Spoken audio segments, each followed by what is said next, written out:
Whenever a new expansion releases for a game, new abilities can feel wild, untamed, and in need of focus. For Destiny 2, the Beyond Light expansion brought Stasis powers to our Guardian, and along with them, a lot of things to do. In this 3-part video series, I'm going to make my first builds for the 3 Stasis subclasses, the Revenant Hunter, the Behemoth Titan, and the Shadebinder Warlock.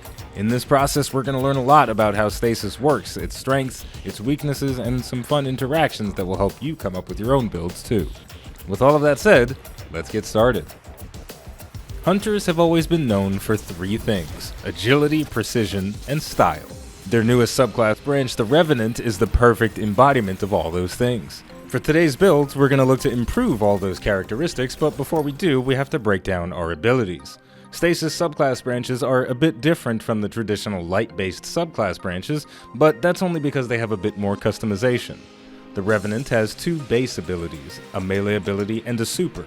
Your melee is Withering Blade. This is a long-ranged melee with 2 charges. When thrown, it bounces off surfaces, and if it hits a target, it will slow them and automatically home in towards additional targets. Enemies hit by 2 slowing effects will be frozen. Your super is Silence and Squall.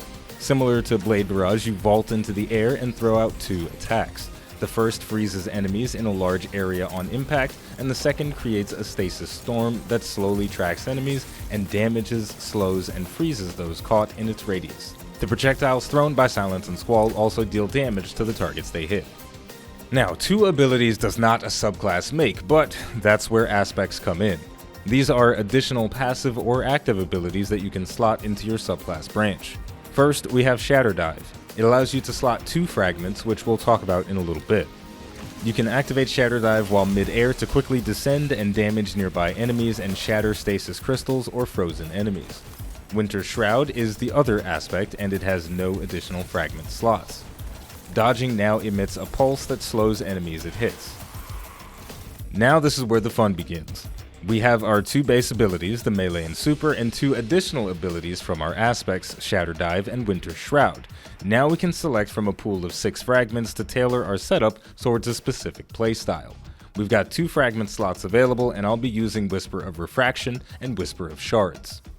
Whisper of Refraction reduces our class ability cooldown whenever we hit an enemy with our melee or melee ability, and Whisper of Shards gives us a buff that reduces the cooldown of our grenade over time whenever we shatter a stasis crystal. To complement Whisper of Shards, I'll be using the Glacier Grenade, which spawns stasis crystals, and to complement Whisper of Refraction, I'll be using Gambler's Dodge, which resets my melee ability when I dodge near enemies. Now that we've got everything in our subclass branch locked in, it's time to build our mods and armor around it. Based on my aspects and fragments, a close quarters playstyle is going to work best for us. Leaning further into that CQC playstyle, I'm going to slot Distribution into my class item. When I dodge near enemies, all my ability cooldowns will be reduced slightly, including my super. Next, I want to increase the uptime of my dodge even more, so on my gloves, I'll be using the Void mod Focusing Strike. Melee hits reduce the cooldown of my class ability. There's fantastic synergy here since Gambler's Dodge resets the cooldown of my melee. We also have a combo that we can perform. Using a Winter Shroud dodge on a target and following up with a melee ability will freeze the target. This combo also works in reverse. We're getting close to the finish line, but we've got a few more slots to play with in our armor. On my helmet, I'm going to use the Arc mod Hands On for bonus super energy on melee kills. And finally, I want to increase my defenses a little bit. Reactive Pulse is a Charged with Light mod that grants a massive overshield when using a finisher, and that emits a damaging pulse when I'm hit by enemies while surrounded by 3 or more targets. I also have a Concussive Dampener mod in my chest piece to reduce the damage of area attacks, and an Arc Damage Resistance mod to reduce the damage of arc attacks. Oh, wait, and one more thing I almost forgot. I'm wearing the exotic boots, the Gemini Jesters. Its exotic perk causes dodging to emit a pulse that disorients nearby enemies. This is going to further improve our effectiveness in close quarters combat.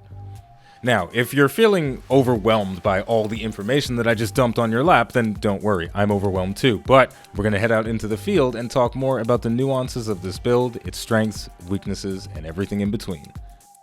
Before we start freezing enemies, I want to give a special shout out to all of my patrons. Algino, Alex, Avi, Evipen, Ipseus, Jay, Ronan the Ronin, Wade, and our newest member, Hotaru Zoku. Thank you so much for the continued support. You guys are freaking awesome. There's a bonus video coming soon, so stay tuned for that. And with that said, let's get back into today's video.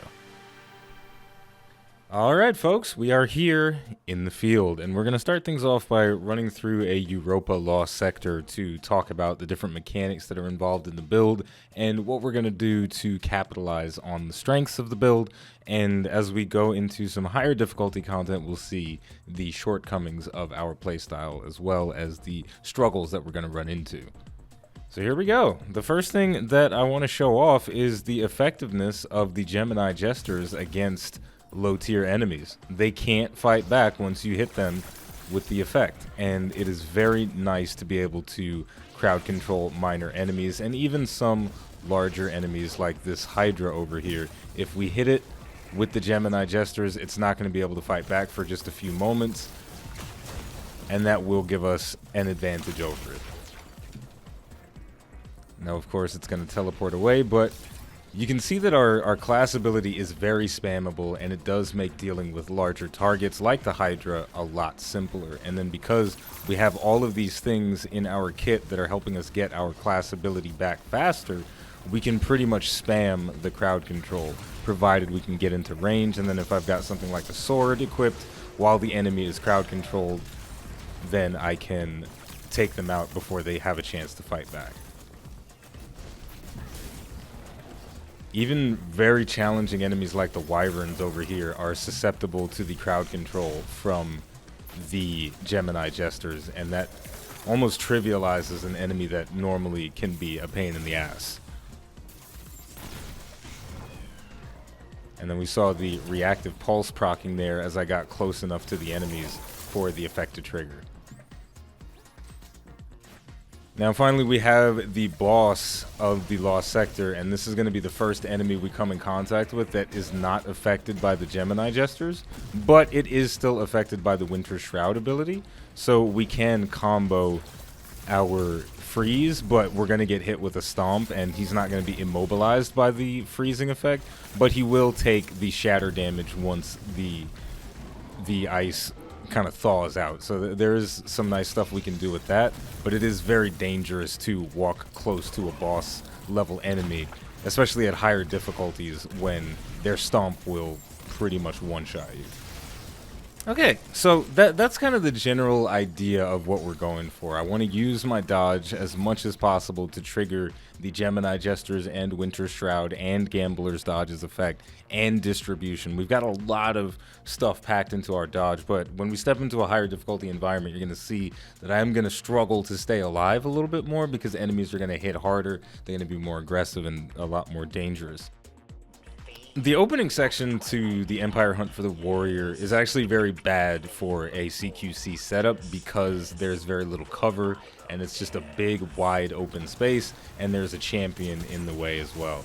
But I can use my Glacier Grenade to create some cover for me, and if need be I can just break it if enemies get close to it and get some damage on them that way. But this opening section is going to be very difficult for me. If I can get into range for the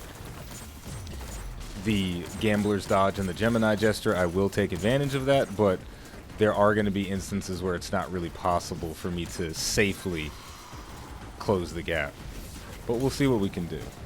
Moving into this next section, we have a bit more cover to work with, but it's still a pretty wide open area. My grenade is still cooling down, and there's another champion. It's going to be tricky, but I should be able to make something happen.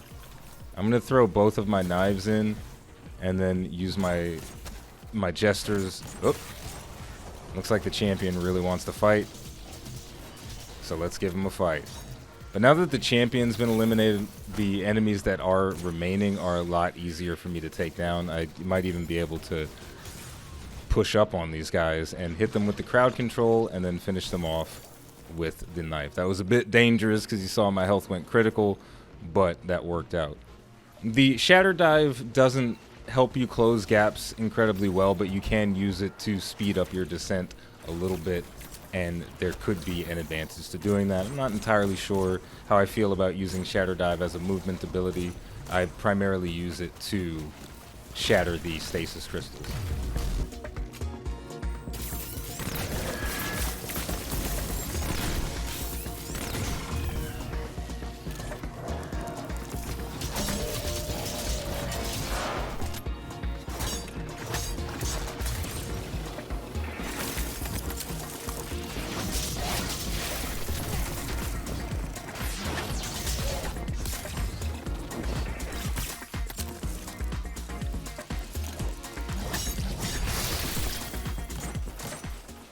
We're coming up to another section where we're going to have to fight some wyverns, and there are 2 of them this time. And that's going to be a big challenge. And there's also a barrier. Man, there's a lot of stuff here. Oh, this is terrifying. Yeah, I don't think I can do this. Alright, let's see. I'm going to use my fusion rifle to take out the wyvern, because there's not really any way that I can challenge it with a melee. So there we go. The wyvern's been eliminated. Now we have to deal with the fallen and the barrier champion. So let's go in, crowd control the masses with the gamblers. There we go. Now we can just hack and slash the rest of it. Let's use the finisher on the captain for the overshield, and there we go. Eliminate the rest of the targets. Now we've got 1 more wyvern down the way, and I'm going to use my fusion rifle to take him out because I genuinely cannot fight him from close quarters. Every time I've tried, I've been killed almost instantly. I'm going to put up that glacier grenade for some cover from the Vex, but I have to be careful because the glacier grenade is not that strong and it will blow up. But it is a good piece of temporary cover. It's almost like a weaker version of the Titan barricade. And I've just got to recover some health for a second. And now we can go in, we can hit him with that Gemini Jester, get the freeze on all the targets, and then there we go. Oh boy. Okay, so this part isn't looking too good. I'm not entirely sure how I'm going to approach this, but I think eliminating the barrier servitor is going to be the highest priority. There we go. He's been eliminated, and now I just have to deal with the Brig.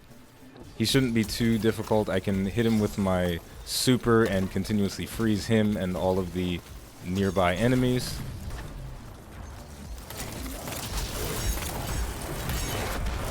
And then we can burst him down pretty quickly.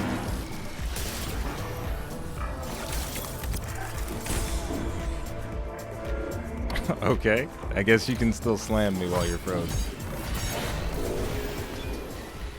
Not bad. So dying in that situation made things a little bit easier because the enemies weren't paying as much attention to me when I respawned, but that's okay. We're moving into the final boss room, but at this point I think you guys get how this build is supposed to work, and it is a decently effective playstyle. It can be difficult to move in and fight in close quarters at times, but there are tremendous benefits that you get when you are fighting within that range, and the Gemini Jesters are going to make you a lot safer when enemies decide to push into you. And the Glacier Grenade can be used offensively or just for cover. It's a very versatile setup.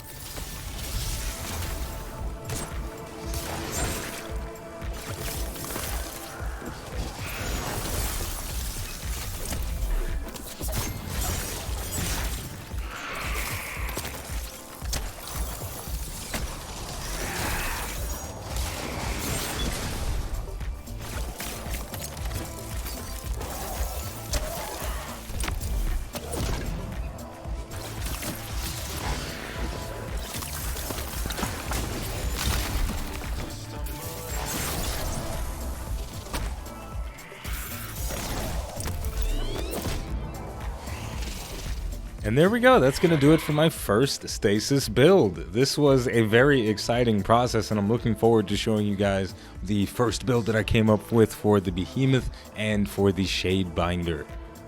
So with all of that said, if you enjoyed this video and you'd like to support the channel more than you already do just by watching, liking, subscribing, and commenting, you can head over to patreon.com/iBluairJgR to become a patron.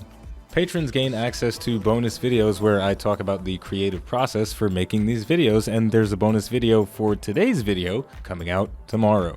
Was that confusing? Maybe just a little bit. Either way, thank you for watching, and I'll see you next time.